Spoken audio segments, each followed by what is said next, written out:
Four stories from four different people. The first story comes from a lady in Malaysia. I met a man online this past month on Facebook dating. We started to chat online and he asked me to download Telegram, which I did, and we started talking there. He said he was deployed to Afghanistan for peacekeeping as part of the United Nations. He said that he was going to be there for 10 months and then come home to Texas. Then he wanted to fly to my country to visit me. I live in Malaysia. When we first started to talk, he was very romantic, with lots of poems and love stories of us being married, that he would fly to see me and bring me a ring and marry me. Then suddenly, he had an emergency, and he said he had to fly home to Texas to see his sick 13-year-old daughter, as she was staying with a nanny and he was a widow. He said he would be in touch and he had to go. Then suddenly I received a message from an unknown person saying he was the commander of the military group, that my boyfriend needed 5,000 US dollars for an emergency flight, and he did not pay for the flight as it was a sudden emergency to get to his sick daughter, and he told his commander that I would pay for it. The commander said if I don't pay it, I would face jail time and my boyfriend would be arrested too and kicked out of the military. I became scared, but I told the commander, I don't have any money, not any kind of amount like that, and we did not agree to this payment. My boyfriend then messaged me and said he would lose his career if I didn't pay. I told him I'm sorry, but I cannot pay and will not pay, and there's no possible way. Stop asking. My online boyfriend and the commander vanished from my messages, and I think they both blocked me. I learned from there that real military men do not need money from women or for emergency leave of any kind. Story 2. I received a message from someone using a Tesla giveaway photo, and I knew it was a scammer. He asked how my day was going, and he hoped I was having a blessed day. I decided to play along and asked how he was, and to let him know that Jeff was cooking steaks, and asked what time he would be here, and that I picked up that $1,500 Amazon card you asked for. The scammer, not missing a beat, asked me to take a photo of the front and back of the card. He tried to audio call me, but I told him I was too busy. He told me to go get the card and contact him. I told him our friend Jeff called to let me know you've arrived at his house for dinner, and I'll see you in person soon, and the cards are on the counter by the coffee maker. The giveaway guy just asked where I was, and I told him I was at a friend's house. He told me to go home right away and go get the cards and take a picture of the cards. I told him no. You're at my house now. Take your own picture of the cards. I'm busy visiting a friend. The giveaway guy said he was in fact not at my house, but he'll be there soon and wanted to just get the cards from me. Give me the numbers. I told him I just called Elon and he said the cards are at the house now and he's not chatting on Facebook at all. Who are you? Who are you pretending to be and what do you need? The giveaway guy asked if I was serious and I said, of course. Who are you? Do you need help? He tried to video call me and I declined it. He said he didn't understand what was going on and I told him you're impersonating someone very famous. Be honest. Do you need some help? He asked if I'm on WhatsApp or Telegram and he needs $1,000 Apple Card. I told him to tell me who you are, make me understand why you impersonated someone else, and what do you need? He again said he wants a $1,000 Apple Card, and I told him, yeah, and I want to eat chocolate cake and get skinny. So who are you? He started to argue, saying, why can't you just help? Go get the $1,000 Apple Card, and after I get the card, I'll tell you who I really am.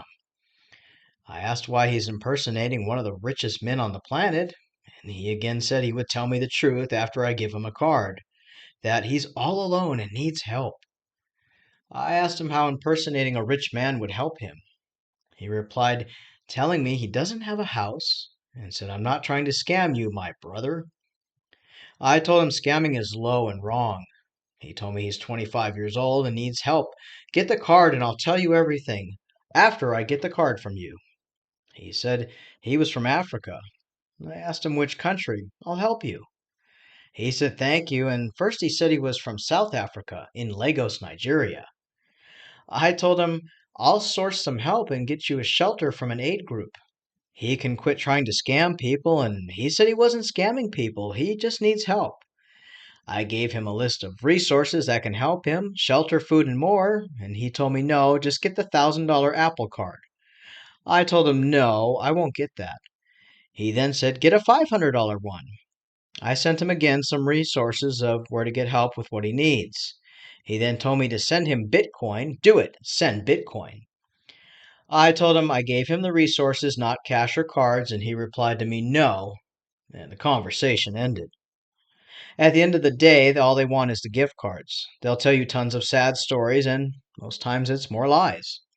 I had a similar incident years ago where I agreed to help a scammer who had confessed. He told me how he was raising his sister and they were hungry. I offered to place him an online order at a local market where he said he lived, and he could just pick the food up after I paid for it. He told me no, he wants Steam cards and Bitcoin and became angry that I was wasting his time. I told him I would buy the food and he just has to go pick it up.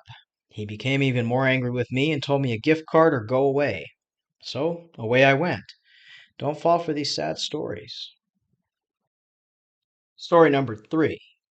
I met Richard on Marketplace. He actually messaged me that I had a pair of jogging shoes on sale on the site and he said he was interested. I put local pickup only. His profile was a picture of a man in a military uniform, so I assumed he was from the base as I live by an army base. I told him the shoes were still for sale and asked if he was in the service. He told me he was in the army and going for deployment and needed a good pair of shoes for exercising at the gym. I told him the specs of the shoes, even though it was listed in the ad, and he thanked me. I told him if he wants to buy them, I can meet him tomorrow by the base. There's a little donut coffee shop just a few minutes from the base. I did tell him that since he's in the military, thanked him for his service and that I'd take $10 off the asking price for the shoes to make them $90. He was thankful and said he would let me know by the evening.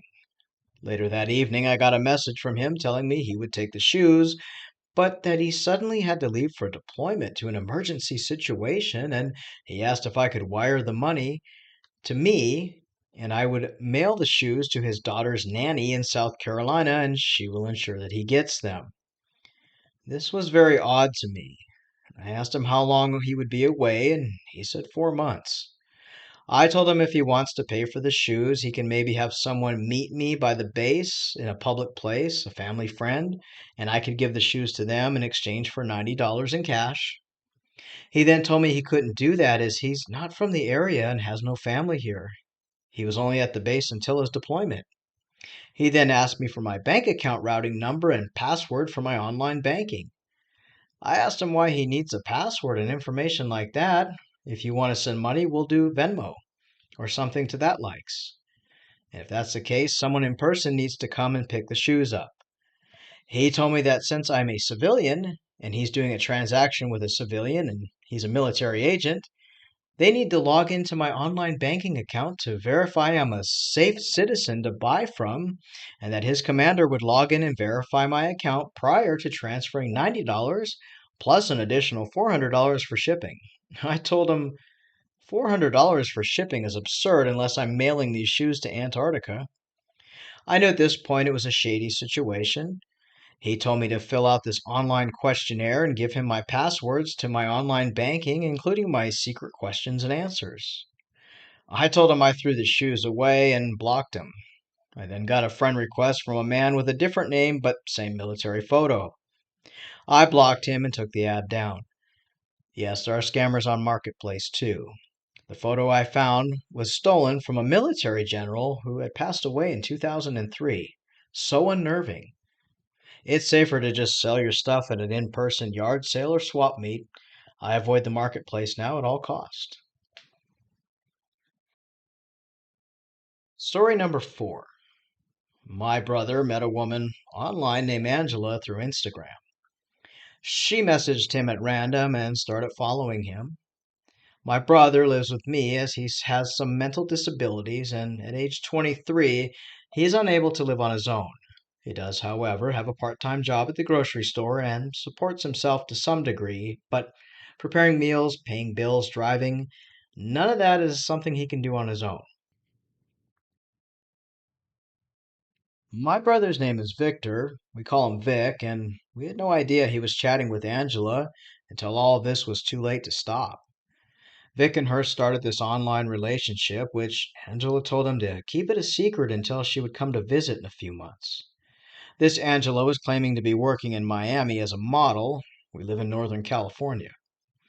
From the chat logs we read, she wanted to marry him and asked him how many kids he wanted and where they would live. She convinced my brother that they would live together in Miami in a beach house and she would support him with her beach model money and he could stay home all day long and play his online games, which my brother was and still is hooked on playing online games. He's a gamer.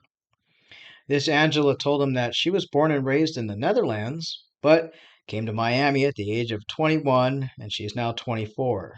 She told him she's under contract with Mega Global Miami Modeling Company Inc., which, as you know, doesn't exist.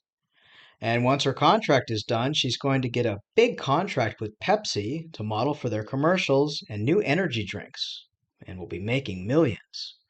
She started asking my brother for gift cards, Apple cards, iTunes cards, and strangely enough, Roblox cards.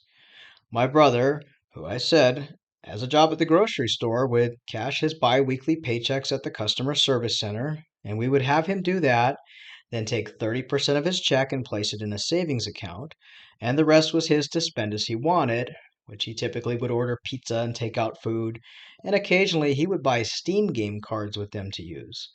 So when we saw the few Roblox cards in his room and Apple cards, we didn't think much of it as he did buy game cards all the time, and we figured maybe he switched up his games. Over time, though, we noticed that he wasn't ordering pizza and takeout as much for himself, nor was he playing many games online. Then one day we noticed he had no money in his room. He typically kept cash in this open wooden box along with his house key and other trinkets. When we questioned him about this, he became nervous. He said Angela would be mad if I tell you guys, to which we didn't know who Angela was. We assumed maybe he met someone at work and he was treating her to lunch or buying her some gifts. The family and we pressed him. And finally, he told us that Angela was his online girlfriend and that she is a model in Miami and they're going to live together in Miami, but he didn't know how to tell us as he didn't want to hurt our feelings that he was moving out of the area to be with Angela, and she said not to say anything until she comes here to meet him and move his stuff to Miami. We were all a bit flabbergasted, and I instantly took his phone and took a look at this Angela. I've enclosed her picture, which we found was stolen from a real model. Vic told us Angela was having banking issues and her contract had hit some snags, and she was unable to pay her bills. Well, this set off the alarm bells, and Vic said he was buying gift cards and Roblox cards to help her as she would sell them to buy food and pay rent until her contract is completed and she finally gets paid. Once she gets paid, she will come here to meet me. We immediately put a halt to this, and we had to break it to Vic that his online girlfriend was in fact not who he thought, and I ended up sending a message to Angela on Instagram telling her I know she's scamming my brother, the jig is up, and I've called the FBI. Angela, needless to say, blocked him. Vic is now doing better, but it took a hard toll on his emotions, and it took a while for him to process everything. We now closely watch his Instagram messages and his phone since this encounter. Unfortunately, he's gotten flooded with attractive women wanting to get to know him. We keep blocking, watching his activity closely. Lord only knows what might have happened if we did not catch this. He probably would have gone broke. We'd like to thank these four people for sharing their stories. They're short stories, but they are encounters with different types of scammers. And unfortunately, scammers target people from all walks of life from all over the world, and they always have the same old excuses and stories. It comes down to not sending gift cards or cash to people you don't know, and closely watching your friends and relatives, your loved ones, who may have issues not being able to identify that they're being scammed. If you'd like to share your encounter, drop me an email, scammingscammers@gmail.com. Give me a little bit of time and I will narrate it into a story. Any screenshots can help us verify the story. And as always, take care, stay safe, and until next time.